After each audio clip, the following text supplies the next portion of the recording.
If you've ever thought writing an academic essay is just about, taking everything from your notes and dumping it onto a page, well, you're missing the entire point and honestly, potentially jeopardizing your grade. There's this whole hidden layer of strategy, unspoken rules, and specific expectations that most people never fully grasp. Welcome to Daily English Practice, Listen and Speak. Today, we're diving deep into the essentials of English for writing essays, pulling together insights from a whole stack of key resources to really distill exactly what you need to master this craft. That's right. And we're going, far beyond just grammar. We're going to try and uncover what academic writing really entails, the kind of mindset you need, how to structure your arguments so they actually land, integrate your sources smoothly, and sidestep those common pitfalls that can quietly undermine even your best ideas. Right. So our mission today is basically to arm you with the kind of insights and practical tools that will let you navigate academic writing with genuine confidence. We want to help you transform those, well, often dense source materials into essays that are not just clear, but really impactful and well argued. Okay, let's unpack this then. When we say academic writing, what exactly are we talking about? It sounds kind of straightforward, like writing for school, but there's clearly more to it, isn't there? How is it different from, say, writing a casual email or even a news piece? Yeah, that's a key question. And what's really interesting here is that academic writing isn't just about getting information across. It's really about joining an ongoing intellectual conversation. Think of it less as just writing for school and maybe more like building a really detailed, evidence-backed case in a court of intellectual peers, if you like. Court of peers. I Yeah. like that. Every word, every citation isn't just about sharing facts.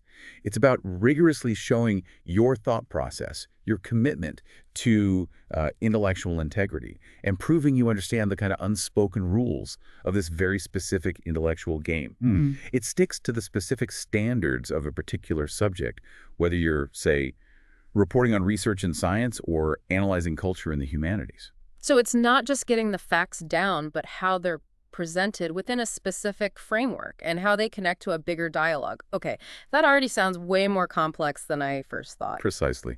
That- Its core features are usually a formal tone and sticking really closely to specific conventions.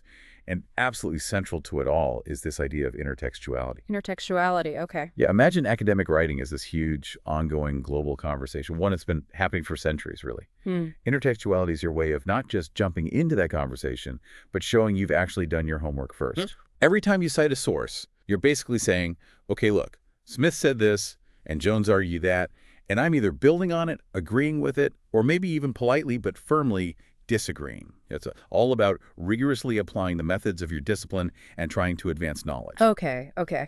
But here's where it gets, well, really interesting for me. Academic style. It often gets a lot of flack, doesn't it? Why does something that's supposed to be functional sometimes feel so impenetrable to someone outside that field? What makes it distinct, and why does it sometimes feel so, well, academic? That's a great question, and it definitely gets to the heart of a lot of the criticism. Academic style is conventionally characterized by showing evidence that the writers have been persistent, open-minded, and disciplined in their study. It prioritizes reason over emotion or sensual perception. Okay. And it sort of imagines a reader who is coolly rational, reading for information, and intending to formulate a reasoned response. That cool, rational reader sounds pretty demanding. They are. So if the goal is pure reason, why not just state things definitively all the time? What's the point of things like hedging if you're trying to convince someone? Seems counterintuitive. That's a sharp point. To meet that demanding reader, academic style uses specific linguistic patterns. This includes that subtle balance of caution and certainty, what we call hedging and boosting. Hedging and boosting, okay. Hedging acknowledges complexity or limitations, like saying this suggests rather than this proves. Boosting, on the other hand, expresses confidence, like clearly or undoubtedly. You'll also see explicit cohesion using lots of linking words and phrases, and often these compressed noun phrases to pack in detail efficiently. Right, like jamming a lot of description before the noun itself. Exactly. It allows for precision and nuance without making sentences incredibly long and rambling. And I guess the style isn't just one single thing across every field. Like, can a student really master one academic style that works everywhere? Or are they actually learning a whole bunch of different styles? Oh, absolutely right. It's definitely not one size fits all. The stylistic stuff differs quite a bit by discipline. Think about writing in history versus, say, engineering. or physics versus philosophy. Very different. Totally. In the humanities, you'll often find more elaborated, complex texts, maybe richer prose. While the sciences tend towards highly structured, very concise texts, these differences are directly tied to the kinds of knowledge being shared and the expected ways of arguing in each field. So yeah, you're learning a family of related styles, not just one. And yet, despite these specific purposes, academic style does face that criticism we mentioned. Hmm.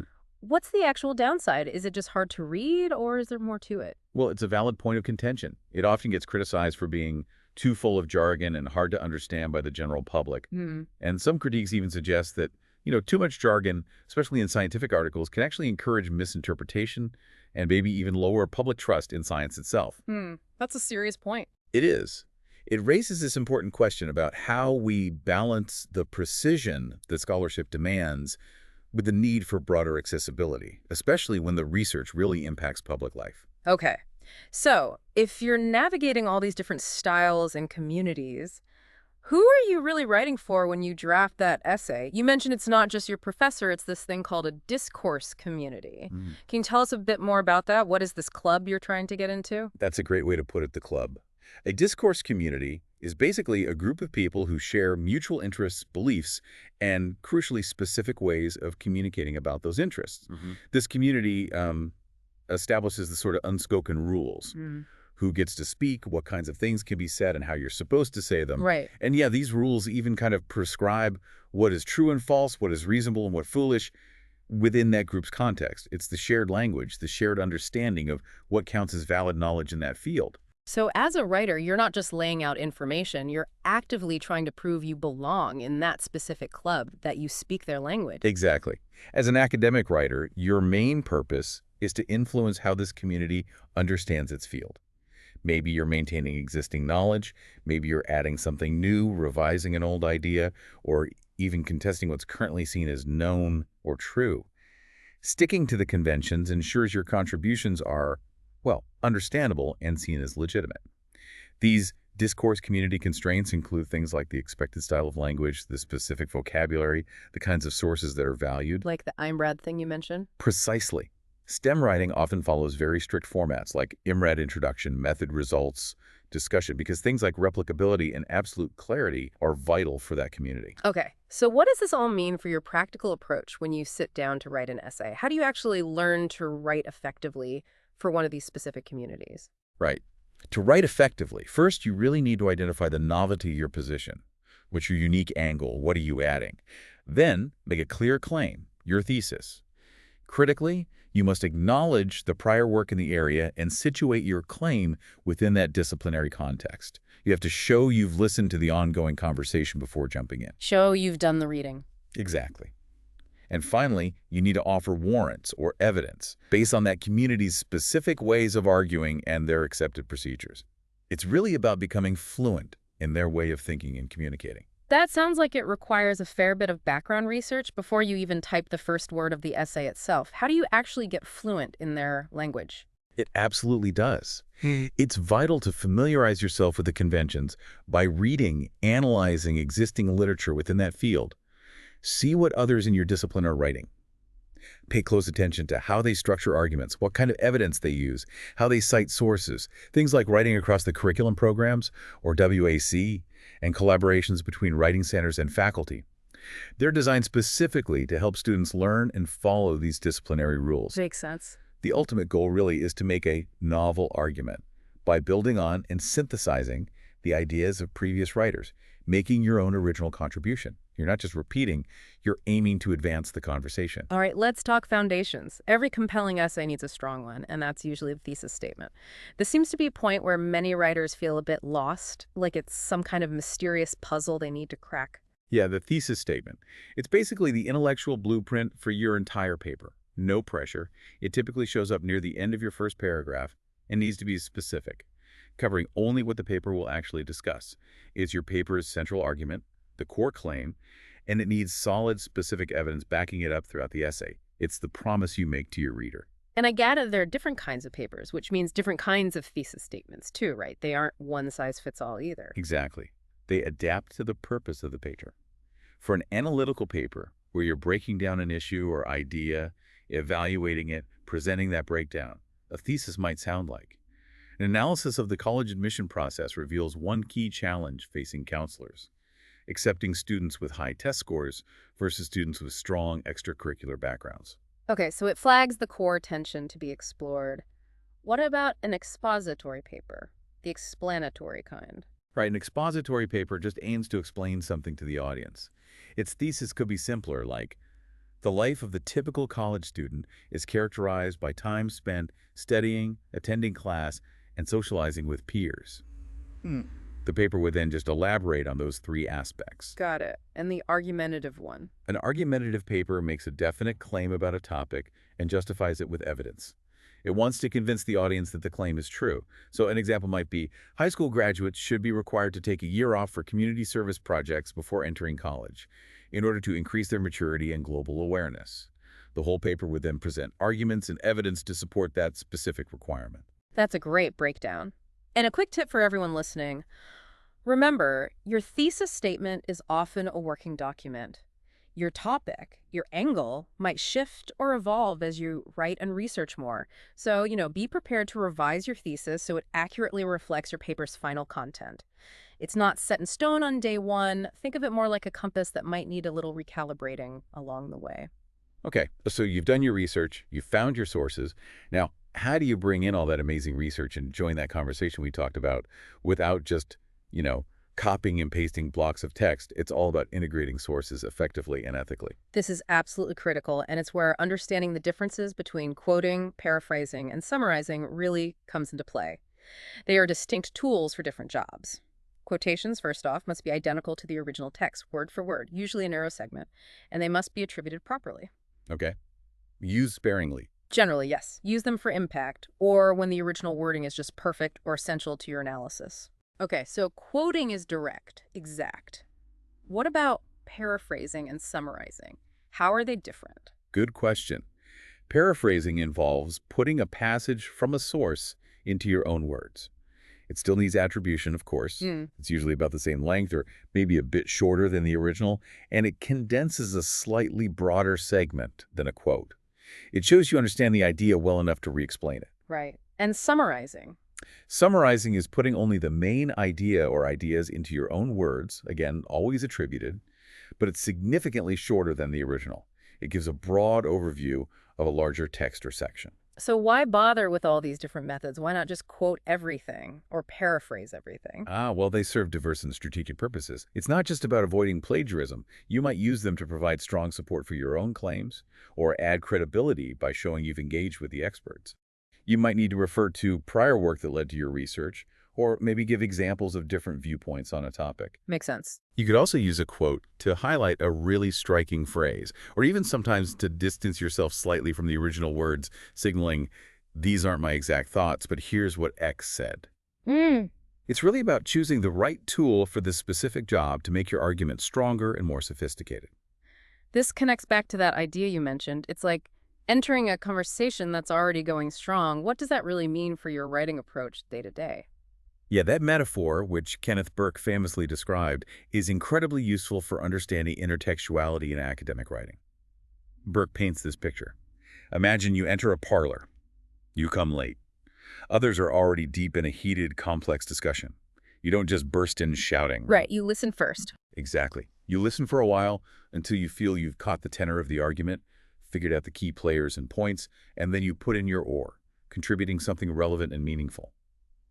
Academic writing inherently connects to prior texts through allusions, repetitions, direct quotes.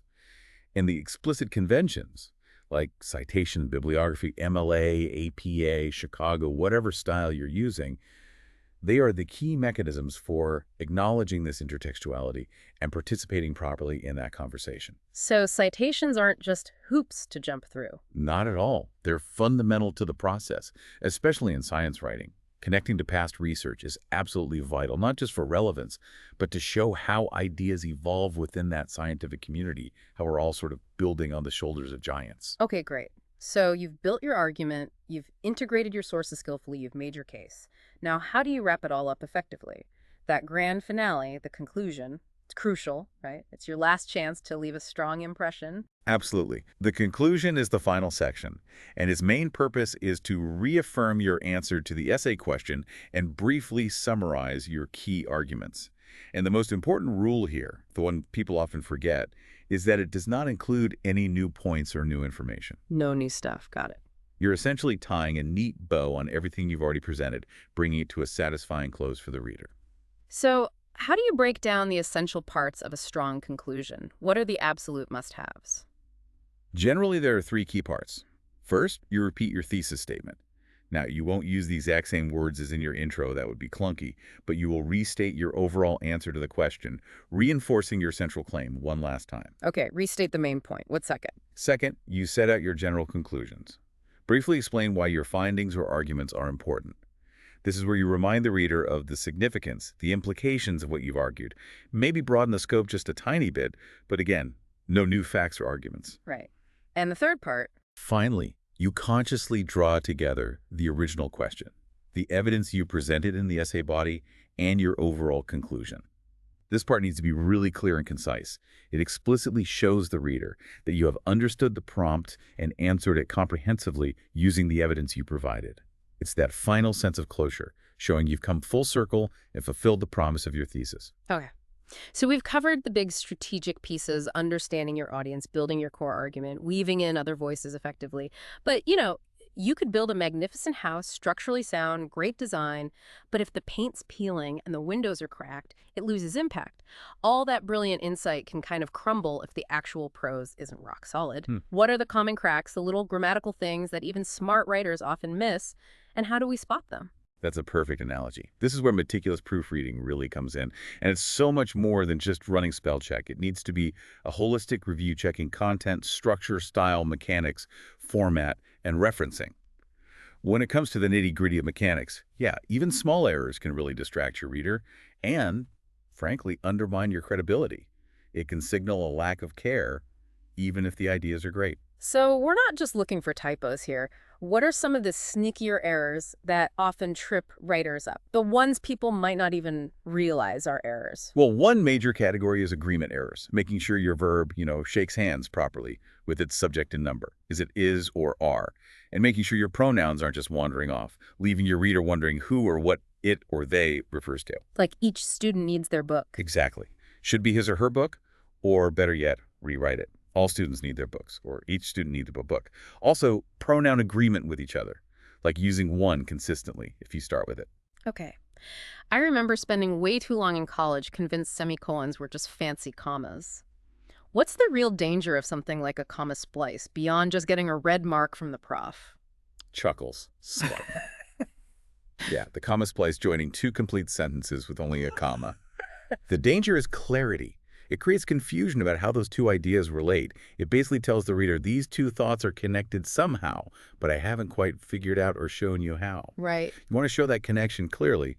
Maybe use a period for a full stop, a semicolon if they're really closely related, or a comma plus a conjunction like and, but, so to show the specific relationship. Clarity is always the goal. And sometimes it's just about using the right word, isn't it? English has so many words that sound similar but mean totally different things. Absolutely critical. Word choice. Never, ever use a word you don't fully understand. Look it up. You want to dispel a myth, maybe? Not distill it. Small difference, big impact on meaning. Another tricky area is misplaced or dangling modifiers. These are descriptive phrases that, if they're not right next to what they're describing, can lead to some really funny or just confusing sentences. Like the classic, running down the street, the dog chased me. Makes it sound like the dog was running down the street. Exactly. It should be running down the street, I was chased by the dog. Or restructure it. You need to make sure the modifier clearly attaches to the right word. And then there are the little punctuation marks that cause big headaches, apostrophes and commas. Oh, indeed. The possessive case with apostrophes is a classic pitfall, especially the difference between its meaning belonging to it and its, the contraction for it is. The bane of many writers' existence. It seems so. The company held its annual party, possessive, not its. And punctuation generally, commas, semicolons, colons, they're like the traffic signals for your sentences. Commas are mild separators. Semicolons connect closely related independent thoughts. Colons introduce lists or explanations. Using them strategically makes your writing flow much better. Okay. And finally, two big ones I often hear people asking about: active versus passive voice, and just being too wordy. Right. Voice tells you if the subject is doing the action, active, the cat ate the cake, or being acted upon, passive, the cake was eaten by the cat. Now, passive voice isn't inherently wrong. It has its place, especially in scientific writing where the action or result is more important than who did it. But generally, active voice is clearer, more direct, and often more engaging. So lean active unless there's a good reason not to. Pretty much. And yes, wordiness. It's the enemy of clear writing. Using empty words or overly complicated phrases that don't actually add meaning. Just strive for clarity and conciseness. Remember, a sentence should ideally express just one main idea or a closely linked set. As my old writing tutor used to drill into us, if you can say it effectively in 10 words, why on earth use 20? Good advice. I think we could all use that reminder. So how can our listeners really nail this final polishing step without getting totally bogged down in memorizing every single obscure grammar rule? Is there a strategy? Yes. My strongest recommendation is to adopt a comprehensive proofreading strategy, not just a quick scan. Think beyond just one read-through. Many universities, like Uniskills that was mentioned in the sources, offer excellent checklists. These guide you to review systematically not just mechanics, but also content, structure, style. Reading aloud helps with style, right? Hugely. Reading your work aloud helps you catch awkward phrasing and rhythm issues your eyes might miss. Also check format and definitely referencing. This kind of holistic approach ensures every aspect of your essay is polished and professional. We can definitely link to a good detailed checklist in the show notes so you can focus on these broader principles during the writing itself. That sounds incredibly helpful. You know, what we've explored today is really just the beginning, isn't it? But it really highlights how much nuance and strategic thinking goes into crafting truly effective academic writing. It's definitely not just a chore to get through, it's a skill you can genuinely develop and master.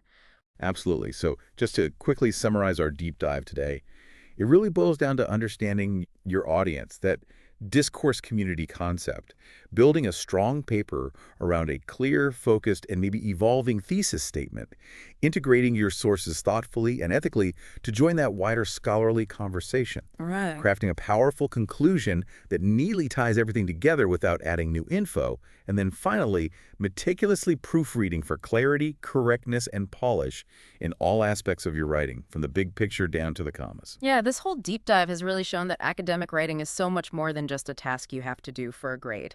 It's a strategic act, really. Engaging in a scholarly conversation, building carefully on what came before, and trying to contribute something novel and well supported. It's like leaving your own intellectual signature. And that leads to a final thought, maybe something provocative for you to consider, especially now with such rapid advancements in information accessibility, search engines, and even sophisticated tools like artificial intelligence. What does it truly mean to author a unique piece of academic writing today? How will our concepts of originality, contribution, and even intellectual property continue to evolve in the future of scholarship? It's a really fascinating question to ponder as you approach your next essay. That is something to think about. We hope this deep dive into English for essay writing has given you some valuable insights and maybe some renewed confidence for your next academic project. Keep practicing, keep learning, and definitely keep asking questions. Thanks so much for joining us on Daily English Practice. Listen and speak. Until next time, keep writing, keep reading, and keep thinking.